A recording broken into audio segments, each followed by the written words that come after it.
ప్రభువునందు ప్రియమైన దేవుని బిడ్డలారా, ప్రభువును రక్షకుడైన యేసయ్య నామములు మీ అందరికీ శుభవందనాలండి. ద్వితీయోపదేశకాండం 30వ అధ్యాయం 3వ వాక్యాన్ని చదువుకొని ఈ రోజు కొరకు మనము ప్రార్థన చేద్దాం. నీ దేవుడైన యెహోవా చెరలోని మిమ్మును తిరిగి రప్పించును. ఆయన మిమ్మును కరుణించి నీ దేవుడైన యెహోవా ఏ ప్రజలలోనికి మిమ్మును చెదరగొట్టెనో వారిలో నుండి తాను మిమ్మును సమకూర్చి రప్పించును. ప్రియమైన దేవుని బిడ్డలారా, దేవుడైన యెహోవా ఇజ్రాయేలు ప్రజలతో చెప్పినటువంటి యొక్క నమ్మకమైన దేవుని యొక్క వాగ్దానం ఇది. వాళ్ళ యొక్క సొంత దేశము నుండి అనేక దేశాలకు చెదరగొట్టబడ్డారు. కానీ దేవుడు వాళ్ళ పైన తన యొక్క పశ్చాత్తాపాన్ని చూపి దేవుడు ఇక్కడ ఒక నమ్మకాన్ని వాళ్లకు ఇస్తున్నాడు. తిరిగి మిమ్మల్ని రప్పించును, మీ యొక్క దేశానికి రప్పించి మిమ్మల్ని ఆశీర్వదించును అని దేవుడు ఒక నమ్మకాన్ని ఇస్తున్నాడు. వాళ్ళు నమ్మకం లేనటువంటి పరిస్థితుల్లో ఉండగా దేవుడైన యెహోవా కానీ తన ప్రజలతో ఇక్కడ మాట్లాడేది మనం చూస్తున్నాం. ఈ ఉదయకాల సమయంలో ప్రియమైన దేవుని బిడ్డలారా, నీ భవిష్యత్తుని గురించి ఒక నమ్మకం నీకు లేదా? పరిస్థితులను చూస్తే చాలా అల్లకొల్లంగా కన్నీటి పరిస్థితిగా ఉంటున్నది. కానీ నా జీవితం మారునా, నా కుటుంబం మారునా, నా భవిష్యత్తు ఎలాగుండునో, ఎవరు నాకు సహాయం చేయునో అని ఒకవేళ సహాయం కొరకు మీరు ఎదురు చూస్తున్నారా? మిమ్మల్ని సృష్టించిన ప్రభు అయిన దేవుడు, మిమ్మల్ని ఎన్నుకున్న దేవుడు ఈ ఉదయకాల సమయంలో ద్వితీయోపదేశకాండం 30వ అధ్యాయం 3వ వాక్యం ద్వారా మీతో మాట్లాడుతున్నాడు.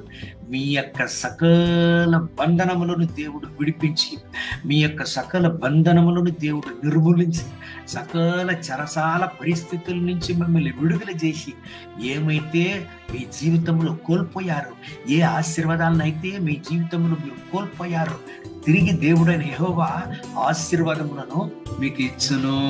ఇశ్రాయేలు ప్రజలకు ఒక నమ్మకాన్ని దేవుడు ఇస్తున్నాడు. ప్రియమైన దేవుని బిడ్డలారా, మీరు నమ్మకం కోల్పోయారా? మీరు ఈ ఉదయకాల సమయంలో మీ పరిస్థితులను బట్టి నమ్మకాన్ని కోల్పోయారా? భయపడవద్దండి ప్రియమైన దేవుని బిడ్డలారా. ఎవ్వరు మిమ్మల్ని చేయవదలినా, ఎవ్వరు మిమ్మల్ని త్రోసివేసినా దేవుడు మిమ్మల్ని చేయవదలనే వదలడు, మిమ్మల్ని త్రోసివేయడు. ప్రియమైన దేవుని బిడ్డలారా, మనుషులు మారుదురు, దేవుడైన యెహోవా మారని దేవుడుగా ఉంటున్నాడు. నిన్న నేడు ఆయన ఎల్లప్పుడూ ఏకరీతిగా ఉన్న దేవుడుగా ఆయన ఉంటున్నాడు.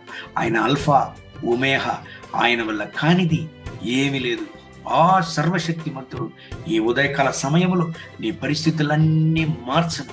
ఏమైతే నువ్వు కోల్పోయావో, ఏ విషయంలో అయితే నువ్వు కన్నీటితో ఉన్నావో, ఆ విషయంలో ఖచ్చితంగా దేవుడు నీకు ఒక అద్భుతాన్ని చేయను. నిన్ను జీవంగల సాక్ష్యంగా నిలుపును.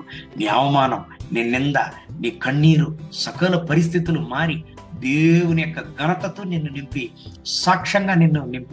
సాక్ష్యంగా నిన్ను ప్రకాశింపజేసి ఆయన కొరకు ఒక రాయబారిగా ఆయన నిన్ను నిలుపును.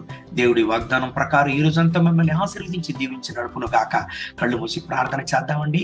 మహోన్నతమైన ప్రభువా, ఈ ఉదయకాల సమయంలో ఈ ప్రార్థనలో ఏకీభవించి ప్రార్థించేటువంటి ప్రతి ఒక్క దేవుని బిడ్డల కొరకు ప్రార్థన చేస్తున్నాను. మీ కృప కనికరాన్ని వీళ్ళపైన దించండి.